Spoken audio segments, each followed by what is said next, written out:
Quiero que abráis vuestras Biblias en el libro de Mateo, capítulo 26.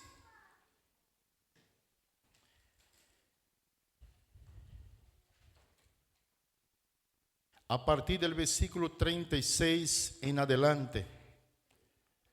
Mateo capítulo 26, versículos del 36 en adelante. El título de la lectura dice: Jesús ora en Getsemaní. Así dice la palabra de Dios. Entonces llegó Jesús con ellos a un lugar que se llama Getsemaní y dijo a sus discípulos: sentaos aquí, entre tanto que voy allí y oro. Y tomando a Pedro y a los dos hijos de Zebedeo, comenzó a entristecerse y a angustiarse en gran manera. Entonces Jesús les dijo: mi alma está muy triste hasta la muerte. Quedaos aquí y velad conmigo. Yendo un poco adelante, se postró sobre su rostro, orando, diciendo: Padre mío, si es posible, pase de mí esta copa, pero no sea como yo quiero, sino como tú. Vino luego a sus discípulos y los halló durmiendo, y dijo a Pedro: así que no habéis podido velar conmigo una hora, velad y orad para que no entréis en tentación. El espíritu a la verdad está dispuesto, pero la carne es débil. Otra vez fue y oró por segunda vez diciendo: Padre mío, si no puede pasar de mí esta copa sin que yo la beba, hágase tu voluntad. Vino otra vez y los halló durmiendo, porque los ojos de ellos estaban cargados de sueño. Y dejándolos, se fue de nuevo y oró por tercera vez, diciendo las mismas palabras. Entonces vino a sus discípulos y les dijo: dormid ya y descansad. He aquí ha llegado la hora, y el Hijo del Hombre es entregado en manos de pecadores. Levantaos, vamos, ved, se acerca el que me entrega.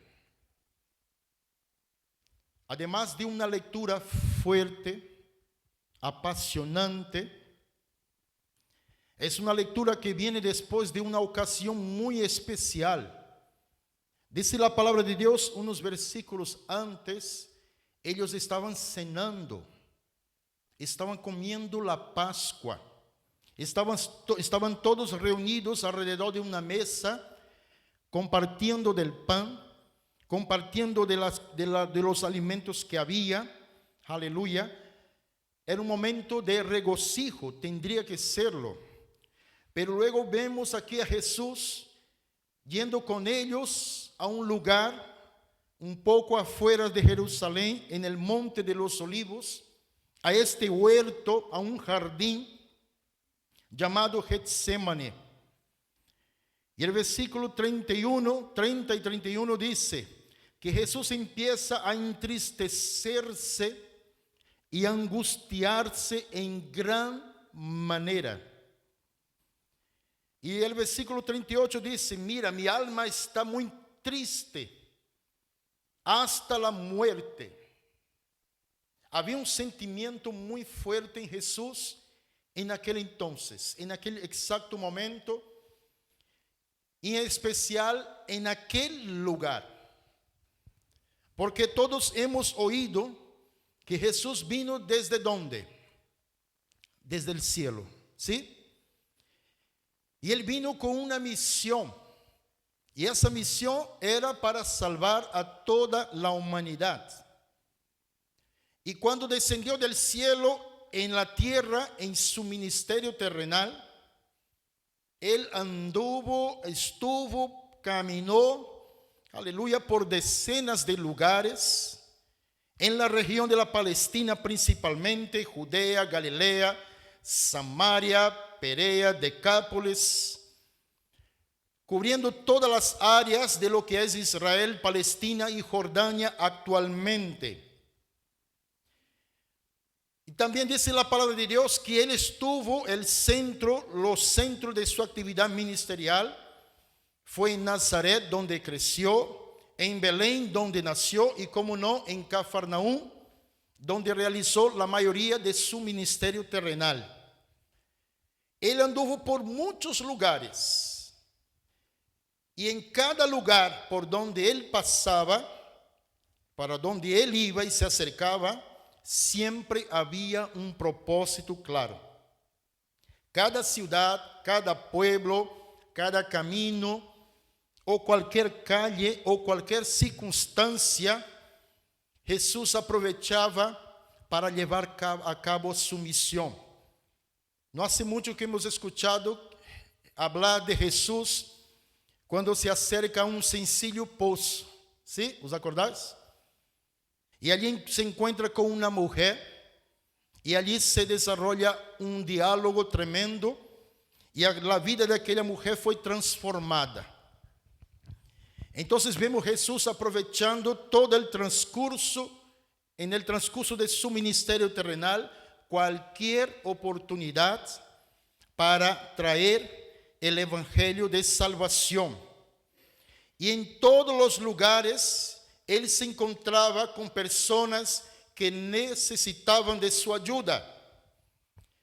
Y entonces en estos lugares él dio señales de cómo será el reino de Dios, cómo será la vida eterna, cómo será, aleluya, este lugar por el cual él pagó con su propia sangre la entrada nuestra, para que todos nosotros podamos entrar en este lugar. Él sanó enfermos, ¿sí o no?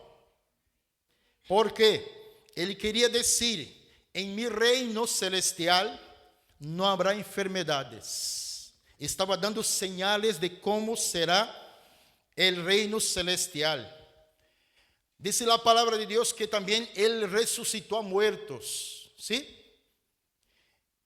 Y quería traer un mensaje diciendo: allá en mi reino ya no habrá muerte. Aleluya. Él echó fuera demonios de muchas personas, diciendo y queriendo decirnos que en el reino de Dios estos demonios tampoco tendrán lugar, porque ya estarán cumpliendo condenación eterna. Él perdonó a muchos pecadores, queriendo dar a entender también que en el reino de Dios, en el reino de los cielos, no entrará el pecado. Pero para que este reino se establezca completamente, para que todo eso sea una realidad, hablando del presente de Jesús, era necesario que Jesús fuera a un lugar donde todo sería consumado. Allí en aquel lugar, como hemos cantado antes, ¿quién se acuerda de la canción, la última canción? A ver si estamos buenos de la memoria. Amén, gloria a Dios. Todavía no necesitamos médicos, estamos, gloria a Dios. Hemos cantado que fue en este lugar donde fue consumado, comprado y justificada nuestra entrada en el reino celestial. Aleluya. Y Jesús dijo esta célebre frase, ¿no? Como cuando antes de morir, él clama y dice: consumado es. Ya está pagado el precio de nuestra salvación.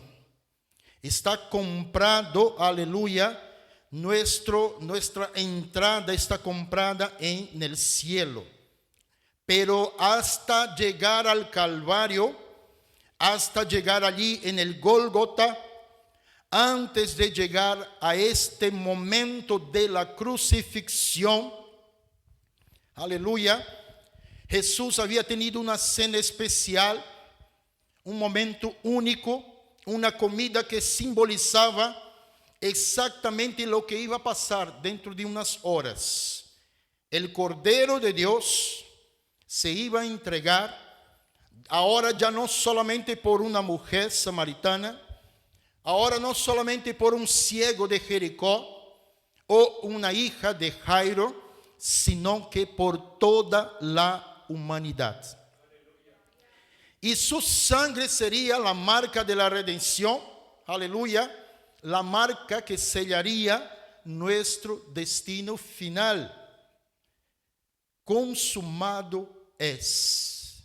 Tuvo, tiene y siempre tendrá el efecto, aleluya, en nuestras vidas hasta que Cristo venga. Esta frase, aleluya, tiene como finalidad decir: los brazos del Señor Jesús todavía siguen abiertos para salvar a todo aquel que cree en su nombre. Pero volviendo al texto de hoy, se nos explica claramente que el último lugar, en el último lugar donde sería firmada con sangre tu redención, mi redención, nuestra redención, era el Calvario. Amén. Era el punto final, el Gólgota. Pero de camino a este lugar, Cristo toma una decisión previa a ser entregado. Él dice: mira, va a pasar todo esto, pero les quiero llevar a un lugar. En primer lugar, quiero apartaros. Se acabó la cena, se acabó el momento de comunión. Vamos a un lugar conmigo. Y los llevó a este huerto. Dice la palabra de Dios que los llevó a un huerto llamado Getsémani. Y estuvo allí con ellos y dijo: mira, es un lugar muy especial. Y quiero llevar este lugar para que estés en oración conmigo. Pero dice la palabra de Dios que Jesús comenzó a entristecerse y a angustiarse en gran manera. Quiero que pongamos atención a estas frases, porque tú y yo también pasamos por circunstancias así, ¿sí o no? Cuando de pronto todo está bien, todo parece que está tranquilo, o sea, los niños acostados, o sea, todo está funcionando perfectamente bien, y de pronto nos llega una noticia, ¿sí? Que nos cambia todo. Viene un diagnóstico médico, de pronto viene una noticia de lejos, de pronto, aleluya, se monta una confusión dentro de la misma casa. Y lo que era alegría, lo que era gozo, o por lo menos tranquilidad en este momento, empieza una angustia en el corazón, ¿sí o no? Comienza una tristeza y uno no puede controlarse. Uno no da abasto porque somos hechos de emociones. Estamos compuestos de emociones. Y cuando algo sale fuera del lugar, aleluya, dice, o sea, como está escrito, o sea, el corazón se agita, el alma está turbada dentro de la persona, la angustia es tremenda y muchas veces no sabemos reaccionar a estos sentimientos. Pero Jesús dice que estaba tan triste, su alma estaba tan angustiada hasta la muerte, que él tomó una decisión. Y dice: mira, quedaos aquí, que yo voy a orar. Yo voy a hablar con mi Padre.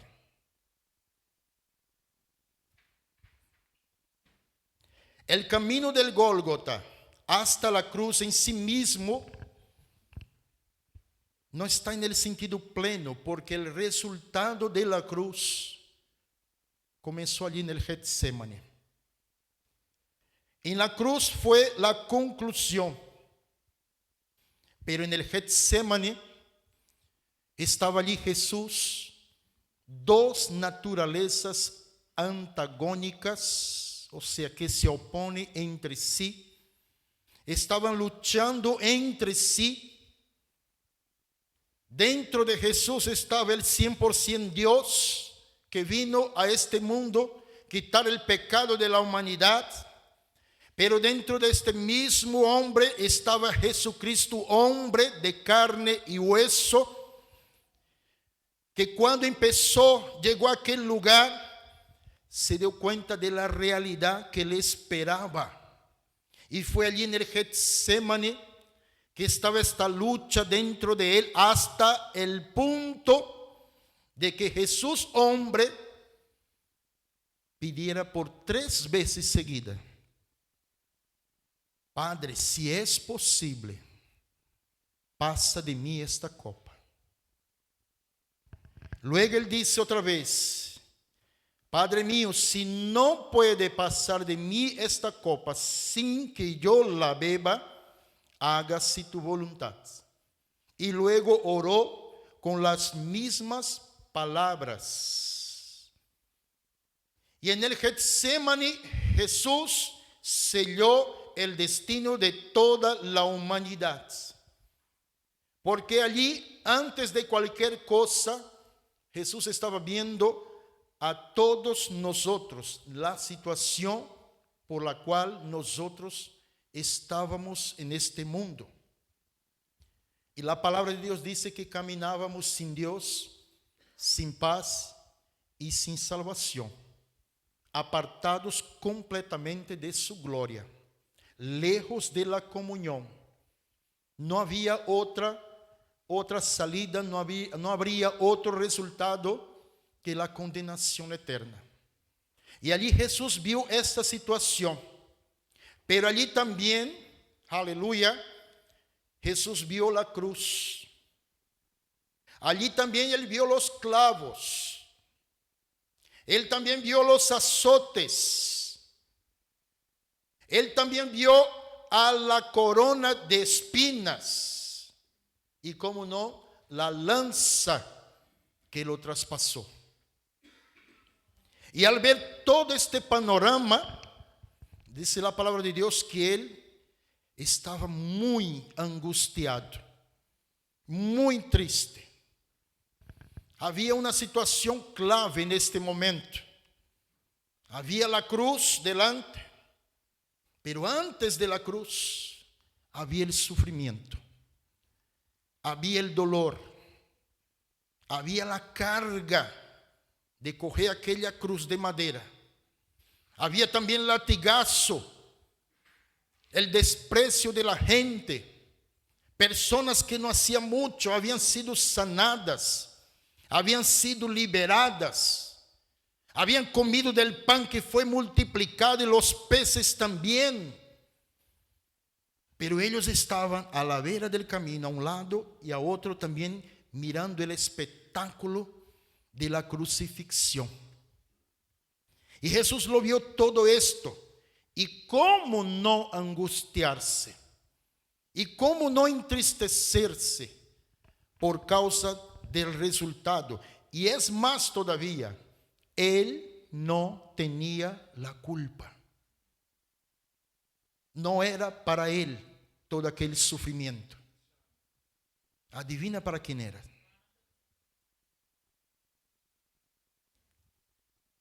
Isaías 53 dice: el castigo de tu paz, de mi paz, de nuestra paz, fue sobre él.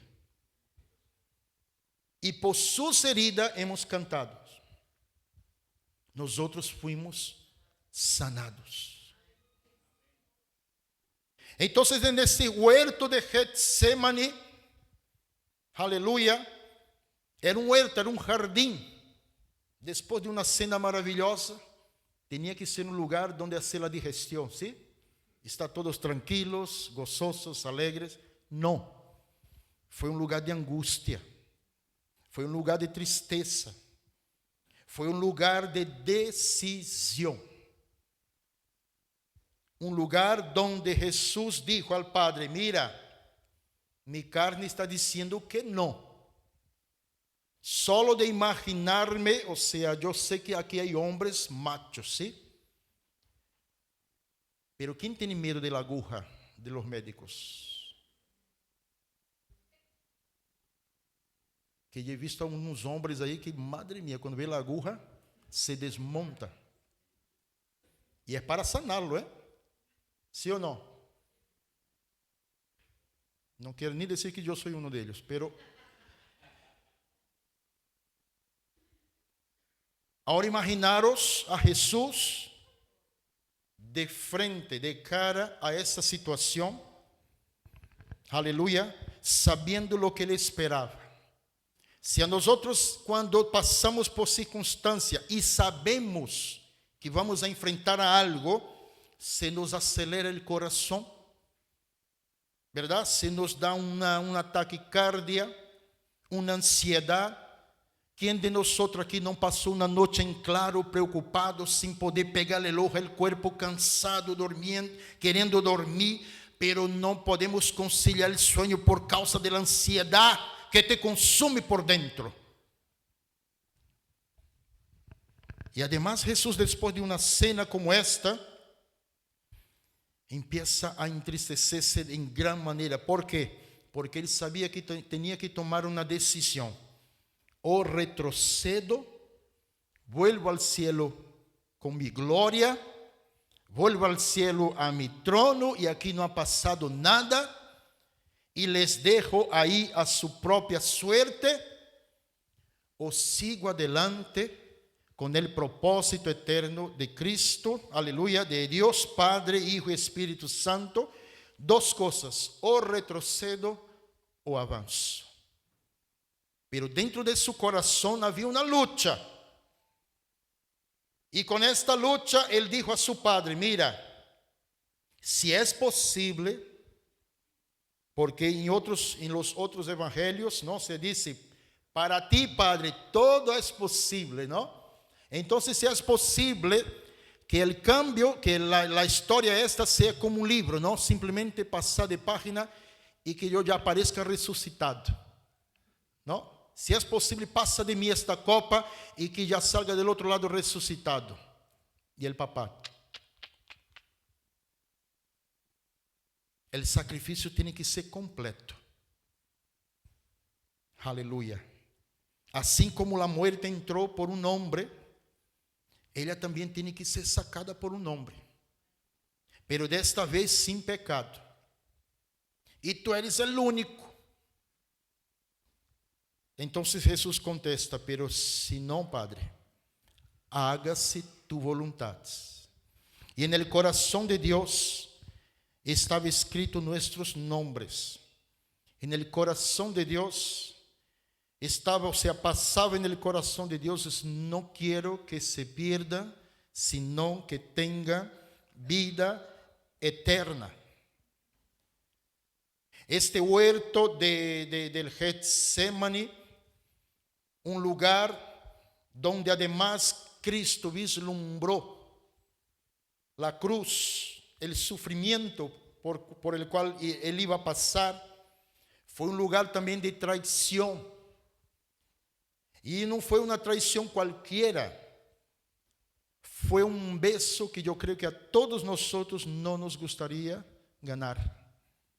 Dice la palabra de Dios que Judas se acercó a él y lo besó. Y él dice: amigo, ¿a qué vienes? Lo llamó amigo. Claro, si se acerca y le da un beso, ¿no? Pero era la señal que lo estaba señalando como el objetivo de aquella gente que quería arrestarle. Un lugar de traición, un lugar donde Jesús reflexionó y por 3 veces él ha orado al Papá del cielo pidiendo, aleluya, si fuera posible que aquel momento fuera, o sea, desapareciera, pero si no, papá, aleluya, que se haga tu voluntad.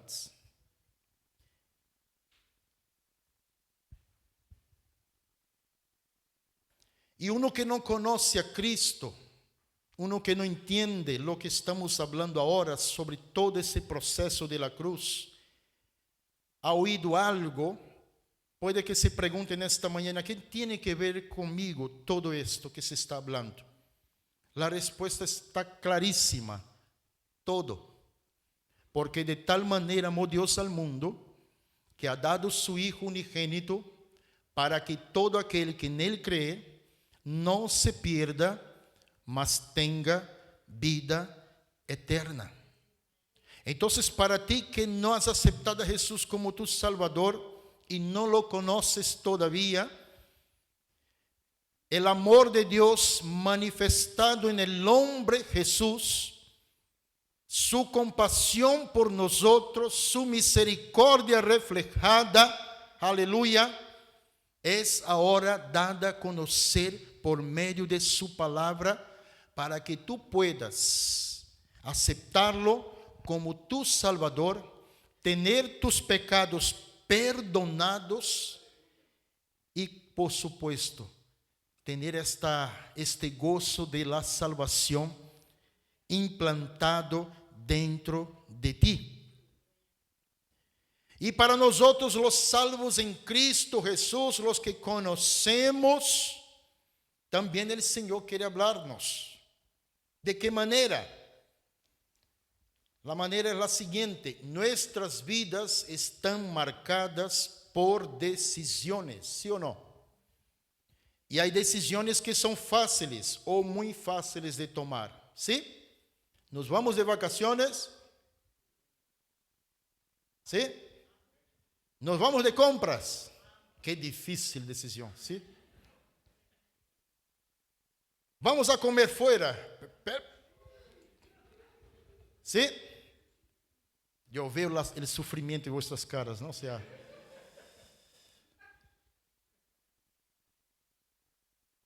queremos cambiar de coche, vamos a cambiar de coche.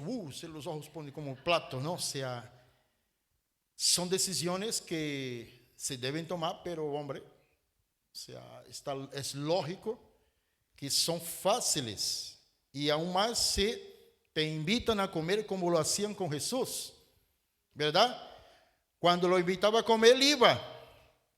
Era una decisión importante porque él aprovechaba para evangelizar. Claro que sí, pero era relativamente fácil. Él aprovechaba cada momento para hablar del reino de Dios, aleluya, pero cuando llegó en el lugar donde tenía que tomar la mayor decisión de su vida, él oró, clamó, se angustió profundamente porque él sabía lo que le esperaba. Vamos a ir de compra. No, espera que voy a orar primero. Voy a ayunar. Siento una tristeza en mi corazón que no la puedo soportar. A ver lo que el Padre quiere es que vaya de compra. ¿Es así? A ver, solo queda unas monedas, pero voy a aprovechar la oferta de €1 que hay allí. No hay problema, ¿sí? Pero cuando Jesús está delante de una decisión que cambiaría el mundo, el rumbo de la humanidad, aleluya, entonces sí, él tuvo que orar, clamar, porque su angustia era profunda, porque tenía que enfrentarse a todo lo que se enfrentó, a latigazos, a un sufrimiento inimaginable. Ya hemos dicho aquí desde esta tribuna, o sea, todo lo que Jesús pasó clínicamente, médicamente hablando, un ser humano normal no lo aguantaría, aleluya, ni a la mitad del trayecto que Jesús caminó. O sea, fue un sufrimiento tan vil, tan doloroso, que solo de imaginar se nos pone la piel de gallina. Y la decisión para nosotros, nuestras vidas personales, quizás muchos te digan, mira, no te preocupes, que seguir a Cristo es suficiente con venir el domingo. No te preocupes, que se tu ves unos videos de predicadores famosos, ellos te enseñarán lo suficiente. No te preocupes que si pierdes un culto, pierdes una actividad, da igual, o sea, ya habrá otras. No. Cuando Jesús miró a Jerusalén desde el monte, dice la palabra de Dios que él empezó a llorar. Llorar diciendo, tanto tiempo estoy detrás de ti y tú me esquivas. Tanto tiempo estoy llamando a la puerta de tu corazón. Y tú dices, Señor, ya tengo invitados. No cabes aquí dentro.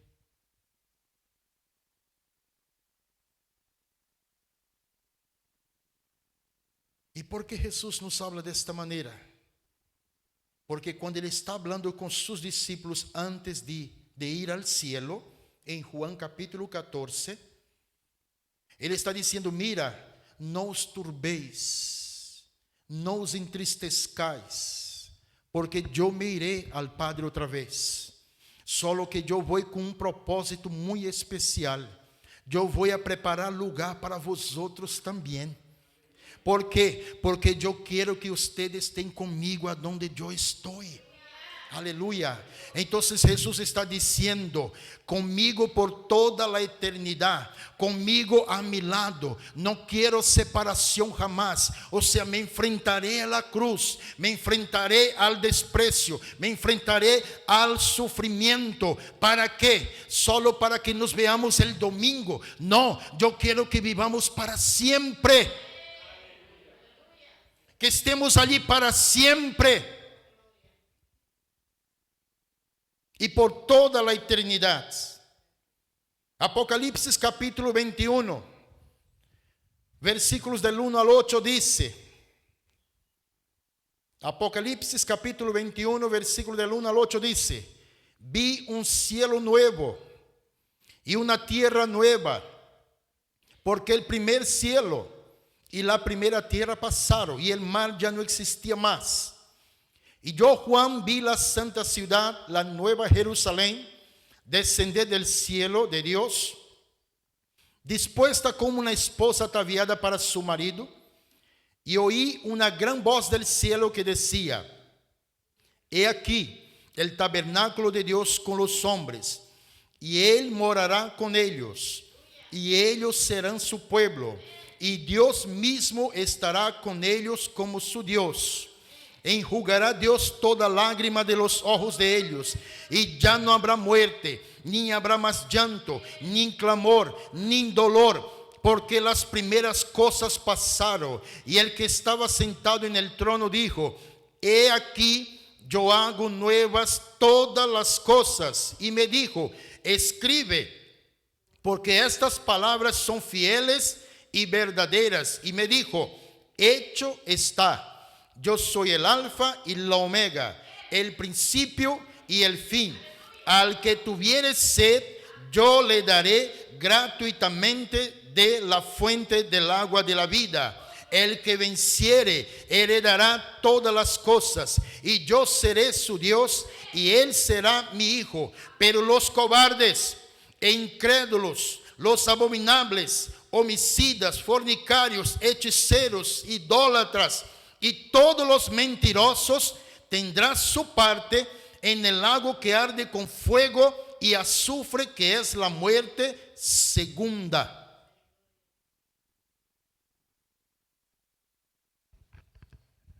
Esa es una invitación y palabras claras de un deseo enorme de comunión eterna y plena con nosotros. ¿Y cuál es y cuál será nuestra decisión? ¿Qué queremos nosotros de verdad? Aquí ya no está hablando de medios términos. Aquí no está hablando de cantidades, porcentaje. Aquí está hablando de plenitud. Aleluya. Porque así como el sacrificio de Cristo fue completo, nuestra entrega a Él también tiene que ser completa. Así como Jesús, como hemos leído antes, miras, Padre, si es posible, pasa de mí esta copa. O sea, habría un hueco ahí, habría un vacío. Pero el Señor dice, mira, no sea como yo quiero, sino como tú quieres, Señor. Entonces que sea completo. Aleluya. Y así fue, dice la palabra de Dios, que Jesús empieza el sufrimiento desde este momento hasta la consumación. Desde el momento que lo arrestan hasta el final, aleluya, y por supuesto después de resucitar, o sea, todo fue completo. Y el Señor nos llama a tomar decisiones. La primera, aceptar a Jesús como nuestro Salvador, ¿sí o no? Y luego de amarnos unos a otros. Pero pastor, es que yo ya amo a Dios con todo mi corazón, con toda mi mente, con toda mi alma, y no es suficiente. Dios te dice en 1 de Juan capítulo 3, el que no ama a su hermano, al que lo ve, ¿cómo va a amar a Dios que no lo ve?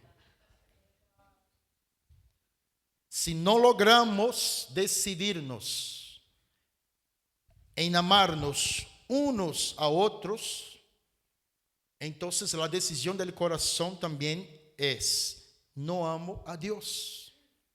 Porque si decimos que amamos a Dios y no amamos a nuestros hermanos, le hacemos Dios mentiroso, dice la palabra de Dios. Porque es una señal de que vamos por el buen camino. Porque hemos visto, vi un cielo nuevo y una tierra nueva, y ellos estarán conmigo, y yo seré su Dios, y ellos serán mis hijos, estaremos en un mismo lugar. Pero ¿cómo es este? Un mismo lugar de personas que no se soportan. ¿Qué cielo es este? Decía nuestro hermano, ¿verdad? Al principio, o habrá 2 o 3 cielos. Mira, allí será para el grupo A, aquí el B y aquí el C. ¿Sí? O sea, aquellos se soportan, aquí se soportan ellos, y allí pero al final acabarán peleándose entre ellos. ¿Sí o no? Entonces el Señor quiere que empecemos desde aquí, aleluya, a tomar decisiones que cambiarán el rumbo de nuestra historia como creyentes en el Señor. Y para los que no aceptaron a Jesús como su Salvador y quieren volver a la comunión con Dios otra vez, también tienes que tomar una decisión en tu corazón, entregarlo al Señor por completo. Aleluya, porque el Señor pronto volverá. El Señor pronto, aleluya, se abrirán los cielos, y este mismo Jesús que subió y ascendió al cielo volverá para buscar a su iglesia. Pero pastor, tú dices de tomar decisiones, pero Jesús era Dios. Pero en la Biblia hay otros ejemplos también de hombres que tomaron decisiones porque querían lograr y llegar al propósito. Pablo fue llamado, dice la palabra de Dios, para evangelizar al mundo entero, ¿sí o no? Pablo fue llamado como un gran apóstol, un gran profeta, un gran hombre de Dios. Pero él tenía un aguijón en su cuerpo, tenía un problema grave. Y dice la palabra de Dios que por 3 veces él también oró. Él dice, mira, si puedes quitarme esto, quítamelo. Porque me duele, sufro con este aguijón. Y el Señor le contesta a Pablo, bástate mi gracia. Y el Señor dice, o sea, en su palabra hoy para ti y para mí, bástate mi gracia. Y este hombre continuó y no paró. Si aún con el aguijón, ahí que lo chinchaba, pinchaba, pero siguió adelante. Y hoy tenemos aquí un acervo tremendo de, aleluya, de lo que Dios pudo hacer a través de este hombre. Vemos también a este Pedro, ¿cómo no? Cuando Jesús dice, mira, velad y orad para que no entres en tentación, porque el espíritu en la verdad está dispuesto, pero la carne es débil. Pedro, que va, yo por ti tiraré la piscina, cortaré orejas, lo que haga falta. A la primera lo negó. ¿Cuántas veces? 3 veces. Pero luego vemos allí, en el capítulo final de Juan, este mismo Pedro toma una decisión firme, clara y concisa con el Señor. Te amo, Señor. Te amo, Señor. Y por último, tú sabes que yo te amo. Aleluya. Por 3 veces también, él decide, aleluya, amar a Cristo por encima de cualquier cosa. Y por último vemos a Eliseo, ¿sí o no? Eliseo era un siervo, el que acompañaba a Elías.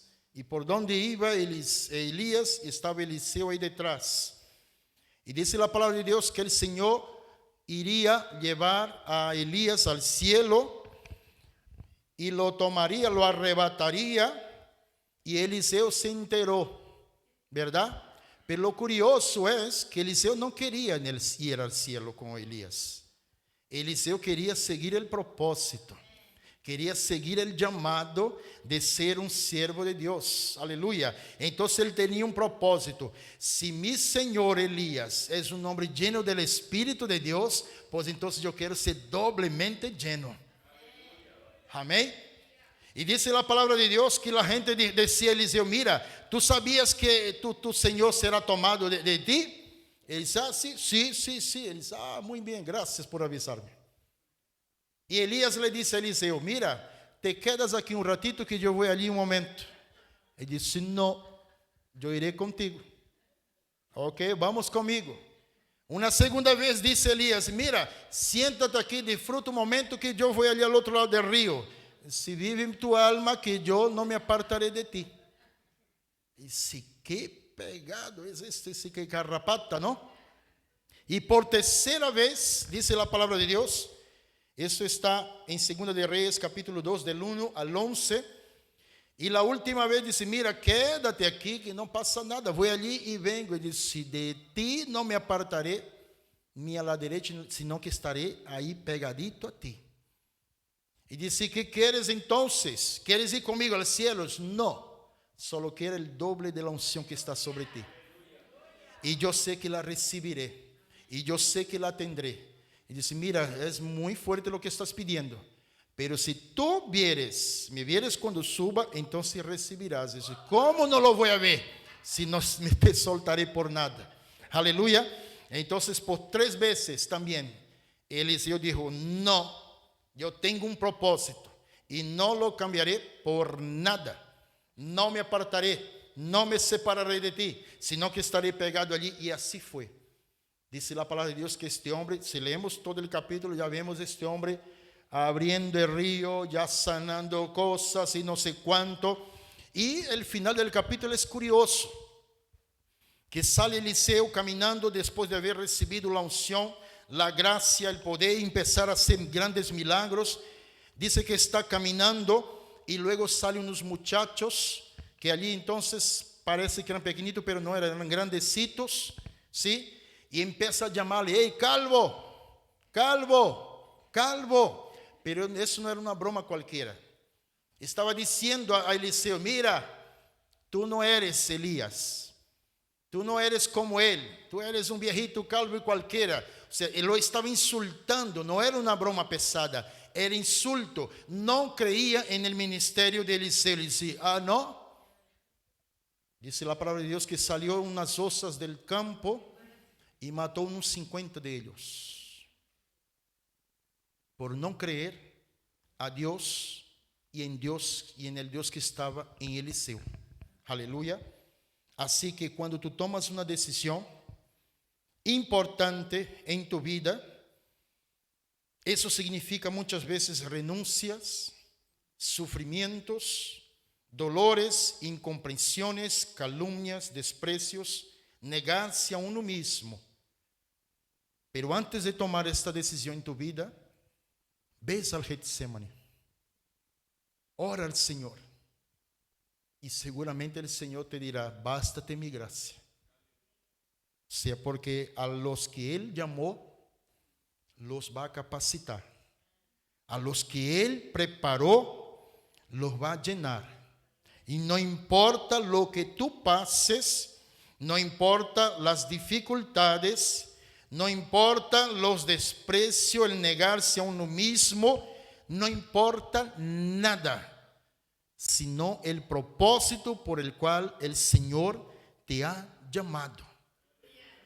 El propósito por el cual el Señor te trajo aquí en esta mañana y en este lugar no es otro, sino de reafirmar el llamado que Dios tiene para tu vida.